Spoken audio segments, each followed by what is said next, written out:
डेक्कन के दिल में जहां सह्याद्री के पहाड़ बादलों को छूते हैं, एक नए युग की शुरुआत होने वाली थी। यह जमीन शक्तिशाली सल्तनतों के राज में थी और आम लोग अक्सर उनके भारी हाथ के नीचे दुख झेलते थे। इन्हीं मुश्किल समय में 19 फरवरी 1630 को एक बच्चे का जन्म हुआ जो लाखों लोगों की किस्मत बदल देगा। यह बच्चा शिवाजी था, जिसका जन्म शिवनेरी के मजबूत पहाड़ी किले में हुआ था। उनका जन्म सिर्फ उनके परिवार के लिए खुशी नहीं थी, यह पूरी जमीन के लिए उम्मीद का एक वादा था, एक संकेत कि एक नया सूरज उगने वाला था और अंधेरे को दूर करने वाला था। वह बहादुर मराठा जनरल शाहजी राजे भोसले थे और धर्मपरायण और नेक जीजाबाई उनकी माता थी। जीजाबाई ने युवा शिवाजी के मन को बहादुरी, न्याय और धार्मिकता की कहानियों से भर दिया। उन्होंने महान महाकाव्यों की कहानियां सुनाई, रामायण, महाभारत। शक्तिशाली शिवनेरी किले की छाया में शिवाजी का बचपन पहाड़ों की कच्ची और ऊबड़ खाबड़ सुंदरता के बीच बीता। वह दौड़ने से पहले घोड़े की सवारी सीख गए और तलवार उनके हाथ का विस्तार। वह पल जिसने इस यूथफुल ड्रीम को एक सॉलिड वाव में बदल दिया, वह रिमोट रायेश्वर मंदिर। 1645 में युवा शिवाजी, मुश्किल से एक टीनेजर, ने अपने सबसे करीबी दोस्तों को मंदिर के गर्भगृह में इकट्ठा किया। भगवान शिव की दिव्य उपस्थिति में उन्होंने एक पैशन के साथ कहा जिसने वहां मौजूद हर आत्मा को झकझोरा। उन्होंने अपनी तलवार निकाली और अपने अनब्रेकेबल रिजॉल्व के प्रतीक के रूप में उन्होंने अपने ही खून से शिवलिंग का अभिषेक किया। एक एक करके उनके दोस्तों ने भी ऐसा ही किया, स्वराज्य के लिए अपनी आखिरी सांस तक करने की शपथ ली। रायेश्वर में यह ओध क्रांति की सच्ची शुरुआत थी। यह रक्त और विश्वास में सील किया गया एक वादा। उस दिन से शिवाजी और उनके साथी सिर्फ दोस्त नहीं थे, वे एक डिवाइन कॉज के सैनिक थे। स्वराज्य का सपना अब एक सीक्रेट मिशन था। स्वराज्य की पवित्र शपथ से बंधे हुए शिवाजी और उनके वफादार मावला दोस्त जानते थे कि केवल शब्द और सपने पर्याप्त नहीं थे। एक राज्य को जमीन चाहिए थी, उसे किले चाहिए थे और उसे संचालन के लिए एक सिक्योर बेस चाहिए था। उनकी नजरें सह्याद्री पहाड़ों में फैले कई किलों पर पड़ी, जो बीजापुर की आदिलशाही सल्तनत के नियंत्रण में थे। ये किले इस क्षेत्र को नियंत्रित करने की कुंजी थे। उन्हें जीतना हिंदवी स्वराज्य के सपने को टैंजिबल रियलिटी में बदलने का पहला प्रैक्टिकल स्टेप था। शिवाजी के नियंत्रण में आने वाला पहला किला तोड़ना था, जिसे प्रचंडगढ़ द वास्ट फोर्ट के नाम से जाना जाता है। 1646 में स्थानीय इलाके के अपने गहरे ज्ञान का उपयोग करते हुए और वफादार समर्थकों के नेटवर्क का इस्तेमाल करके शिवाजी ने एक शानदार और स्विफ्ट ऑपरेशन शुरू किया। उन्होंने किले के आदिलशाही कमांडर को गेट्स खोलने के लिए बना लिया और एक बार अंदर घुसने के बाद उनके मावला सैनिकों ने मिनिमल ब्लडशेड के साथ जल्दी और निर्णायक रूप से नियंत्रण कर लिया। तोरना की जीत एक मैसिव विक्ट्री थी। यह दुनिया को एक संकेत था कि एक नई शक्ति का उदय होगा।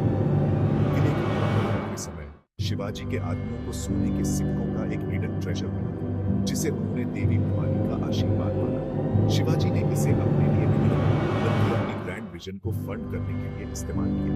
उन्होंने सोने का उपयोग आर्म्स और एम्यूनिशन खरीदने के लिए किया, स्थानीय लोगों के बीच अधिक समर्थन बनाने के लिए और सबसे महत्वपूर्ण एक नए किले का निर्माण शुरू किया। एक पड़ोसी पहाड़ी पर उन्होंने राजगढ़ की नींव रखी, जो उनकी आने वाली राजधानी थी। इसका नाम Rajgarh, the Kings fort. Rajgarh का निर्माण एक मॉन्यूमेंटल टास्क था। सिर्फ एक मिलिट्री आउटपोस्ट नहीं, एक स्वराज्य का निर्माण। हर कैप्चर्ड फोर्ट पूरी स्वराज्य के ग्रैंड एंटरप्राइज के लिए एक पत्थर की तरह चला। युवा शिवाजी की लगातार जीत पर आदिलशाही सुल्तानेट का ध्यान गया, जिसे उन्होंने शुरुआत में छोटे रिबेलियंस के रूप में खारिज किया था, पर अब यह उनकी अथॉरिटी के लिए एक गंभीर खतरा बन गया था। बीजापुर के सुल्तान ने फैसला किया कि इसे बुझाना होगा। उन्होंने अपने सबसे शक्तिशाली जनरलों में से एक अफजल खान को भेजा।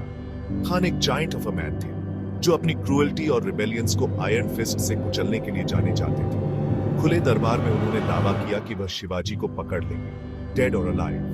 अफजल खान बड़ी आर्मी के साथ चला, रास्ते में मंदिरों को नष्ट करते थे और स्थानीय आबादी को टेरराइज करते थे। उनका लक्ष्य था शिवाजी की स्पिरिट और लोगों का मोराल तोड़ना। शिवाजी जानते थे कि खुले युद्ध में ये सेना उनके लिए सुसाइडल है।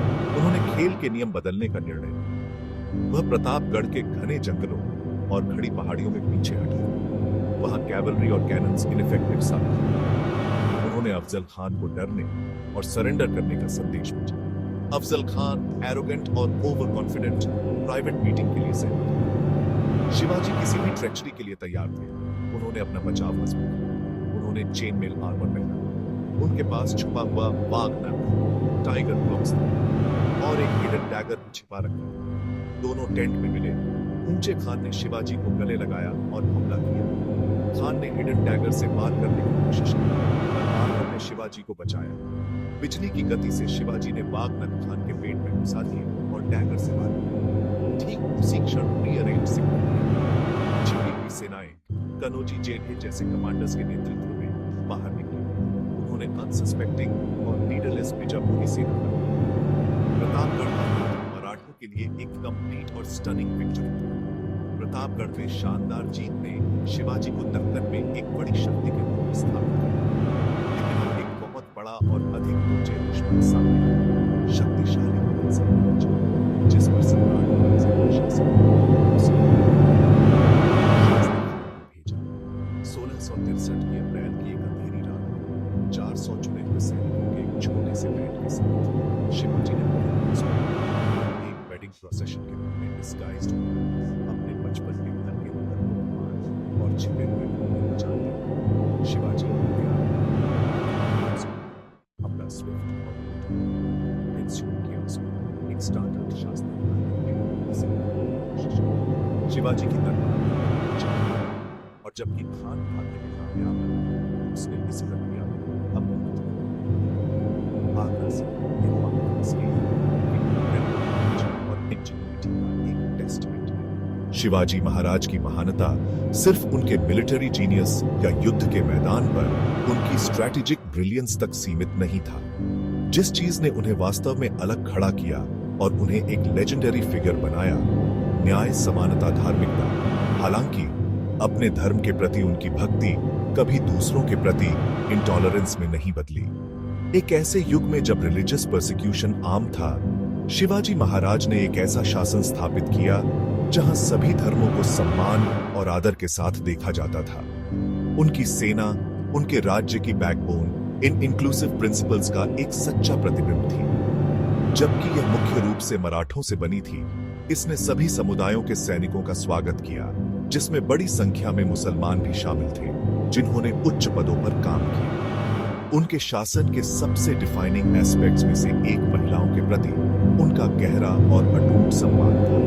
उन्होंने अपने सैनिकों को सख्त आदेश दिया कि किसी भी सैन्य अभियान के दौरान किसी भी महिला का, चाहे वह दुश्मन कैंप से हो या नहीं, किसी भी तरह से अपमान या नुकसान नहीं पहुंचाया जाना चाहिए।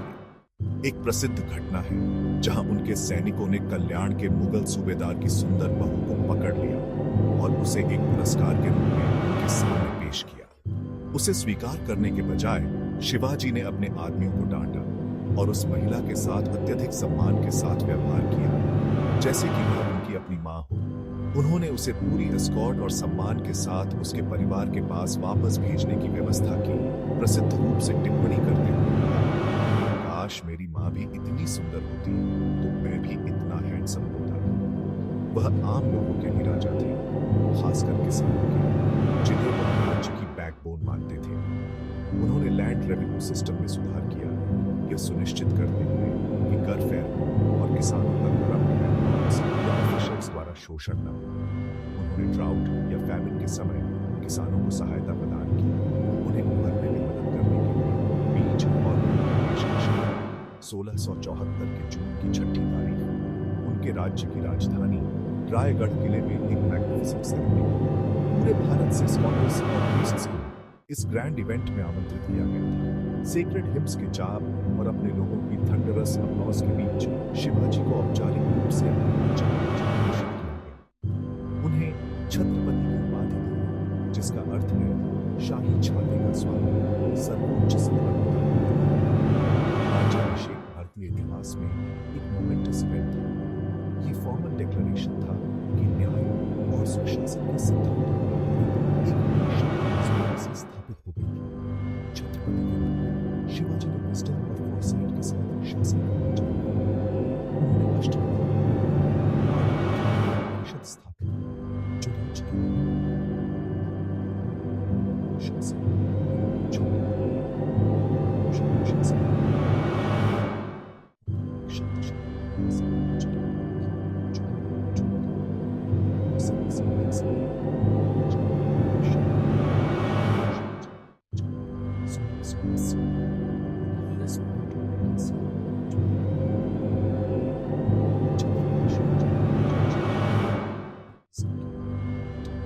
राज्य के